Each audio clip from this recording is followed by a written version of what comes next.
The amount you can learn from simply studying photo books and researching photographers continues to amaze me. I've extensively covered 13 more photographers now on this channel over the previous 13 weeks, and I've come away with a ton of new insight as a result. Today, I want to share with you some of the key lessons I've learned in the process to motivate you to expand your own photographic mind through research. This video is brought to you by Dehancer Film Emulation. Trent Parke has created some of the coolest projects that I've come across while making these videos, and the ones that really stand out are the byproduct of unique experiments or owning mistakes and embracing the results. His project titled The Camera is God involves shooting photos at the same intersection every day for around a year, then heavily cropping in on subjects that he found compelling. The shutter speed mixed with the noise from heavy cropping found in these photos resulted in ghost-like images that stand out and are different from anything that I've seen before. My main takeaway from this photographer is to always experiment. In terms of embracing mistakes, a mishap that would have caused his photos to be extremely underexposed while working on a project titled The Seventh Wave left him with no other option but to push the photos extremely hard by developing them way longer than what is considered to be the correct amount of time for the film that he was working with. What came out of this are photos with very heavy contrast and grain that are absolutely stunning to look at. According to Parke, some of my very best images come after months or even years of experimentation and continuing to go back to the same place over and over. It's the commitment to an idea that continues to evolve until everything comes together and you capture something that cannot ever be repeated. Making discoveries is what I live for, pushing the boundaries of what photography can do. This is how the majority of my images come to be. However, there are also those moments in life which just happen right there in front of you, and you have to be ready. Intuition and anticipation have always been important. My main takeaway from the work of Tatsuo Suzuki is to never be concerned about what outsiders think about your art. Covering the controversy surrounding Tatsuo, interacting with him since publishing that video, and trying to fully grasp the hate that was sent his way as an artist I truly respect, has deepened feelings that I already carried, that what you create should not be for everyone. And when anger comes our way from outside observers, unless you've done something truly egregious that deserves repercussions, then you shouldn't really care. The voices of outsiders who don't get what you're doing simply do not matter, especially when you create work powerful enough to back up what you're doing, like Suzuki has. In response to how he creates images, Tatsuo had this to say: "My photographs are mainly the face of subjects. That is because of the conflict within myself. This feeling also comes from the city. I put it into my photography. I am open about my shooting and do not hide. If their emotions are changed because of my presence, I shoot this change in emotions. No problem." Beyond his own work, Tatsuo has also made me think more deeply about the benefits of collaboration. Personally, I always think of street photography as a solo pursuit, but I've started to think differently about it. Part of my shift in mindset comes from the Void Tokyo members. The zines that they put together are awesome and show a great variety of great photographers with a central theme of Tokyo. Tatsuo is the leader of this group and has put a lot of effort into bringing the zines together. I approached photographers who were interested in my work but mainly active on the internet, without having the opportunity to exhibit or publish their photo books. The idea behind Void Tokyo is to take pictures of Tokyo together and leave them on paper. Bruno Barbey's coverage of both China and Morocco over multiple decades that culminated in work that is beautiful and shows the transitions places can go through gives us an idea of the value of sticking with a place and a project over a long period of time. Here in Bangkok where I live, I've already seen so much change since I relocated here 6 years ago, and I know I need to do whatever I can to document it, so that I can see and share that transition later down the road. The world is changing so rapidly now that a similar kind of transformation is most likely happening wherever you live. In regard to documenting this change in China, Bruno has stated, "I like countries that have a cultural and historical background, and China is particularly fascinating because it has a 6,000-year history. It's really an incredible cultural heritage. But what's been really interesting to me is to see in each decade how quickly the country has developed and changed, especially since the 1990s. When I visited the city of Chengdu in 1980, there was no international airport, there were few cars, and almost everyone was traveling by bicycle. Today, you have lots of traffic jams, and lots of pollution too. I remember being in Shanghai and taking photographs of paddy rice. That is where all the skyscrapers are now. The architecture today is incredible, with amazing buildings designed by famous architects from around the world, which are spectacular to see. This video is brought to you by Dehancer Film Emulation, a plugin to help photographers and videographers achieve the look of film through digital means within the following software. For more information on how Dehancer can help you achieve the look of film on your frames by adding authentic and tested looks, compression, grain, halation, bloom, and more, check the link in the description.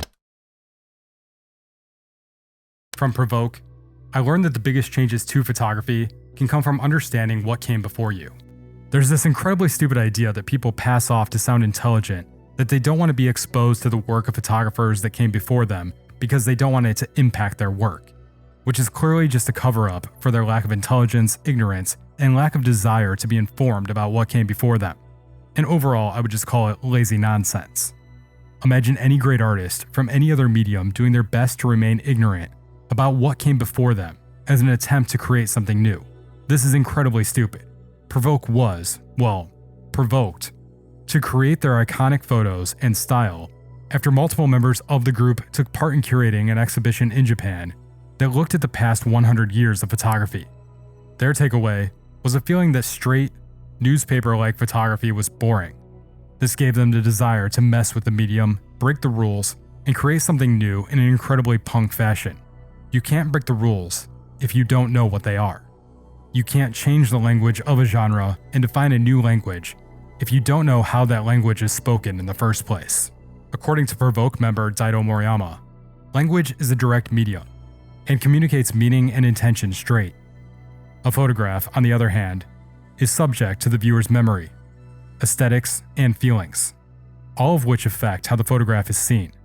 It isn't conclusive the way language is, but that's what makes photography interesting.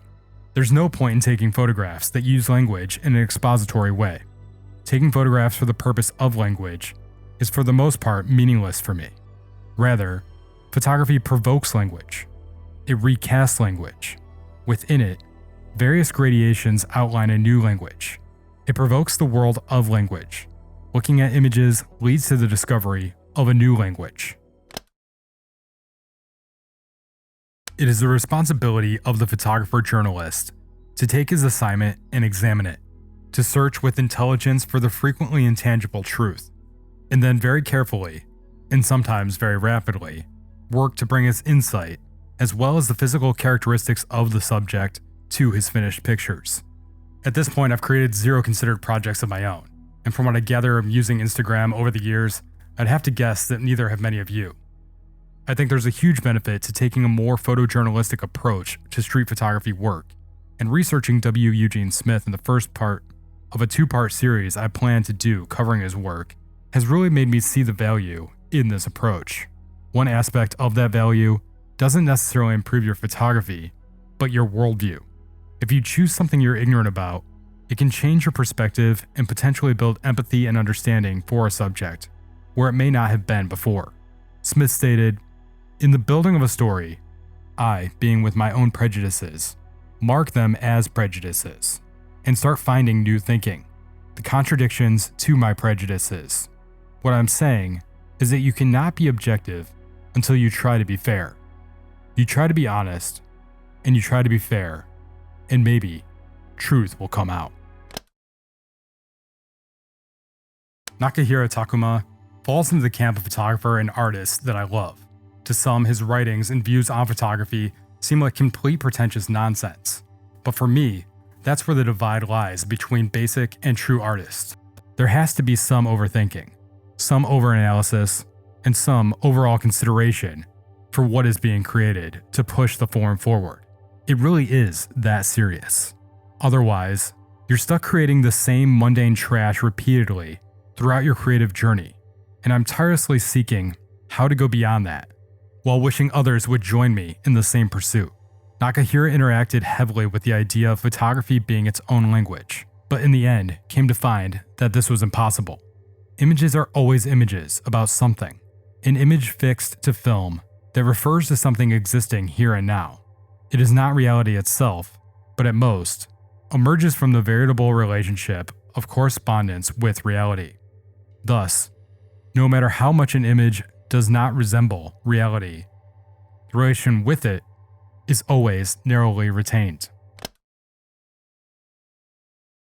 For me, the most fascinating part of Shomei Tomatsu's work was the way he documented the influence of America on Japan after the Second World War, despite having completely mixed feelings about what they were doing to his country.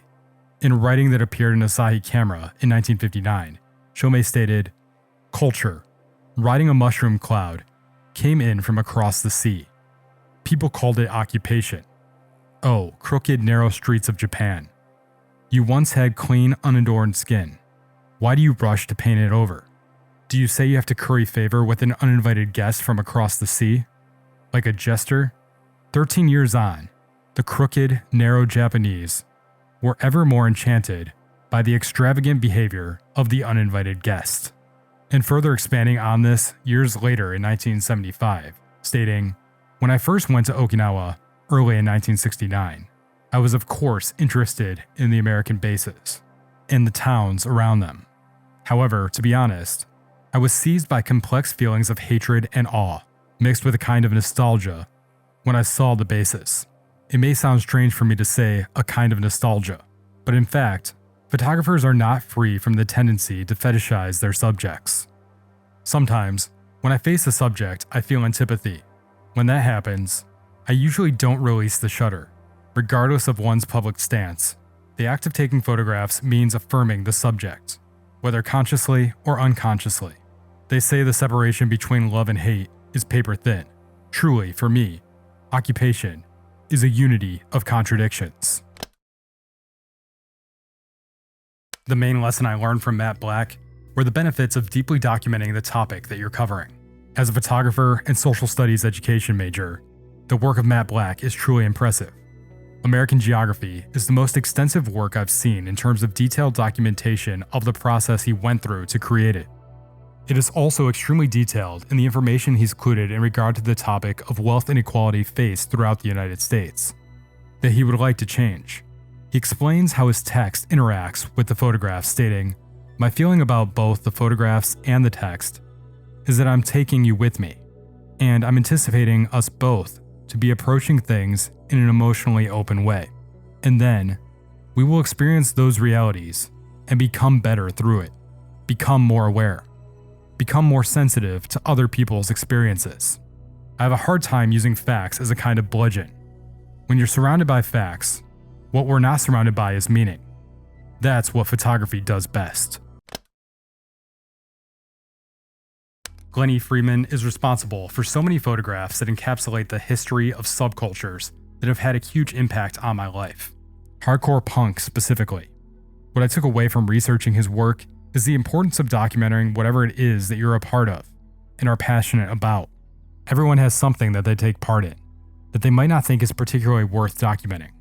Even when I toured in bands all over the US, went to shows nearly every day of my life, and was fully involved in this subculture, I did very little to document it. I wish I had done more for the sake of my own memories. So I think it's really important to capture these things while they're happening in an artistic way, even if they're only for you. To underline this reasoning in Glen E. Friedman's words about his own experiences documenting his life in just this way. I was actually in a dark room one night from 7 p.m. to 7 a.m., printing photos for a book that was going to come out on punk rock in Southern California, that was being made by a publisher up in San Francisco. I was in the darkroom making photos of all these different bands. At that point, he realized after working with different publishers in the past that they weren't actually going to end up printing most of what he was making, and he decided to make his own zine.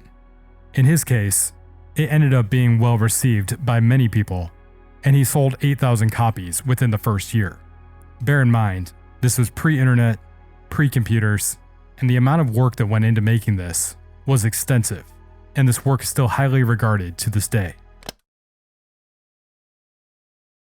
Masahisa Fukase reaffirmed the power of knowing your limits.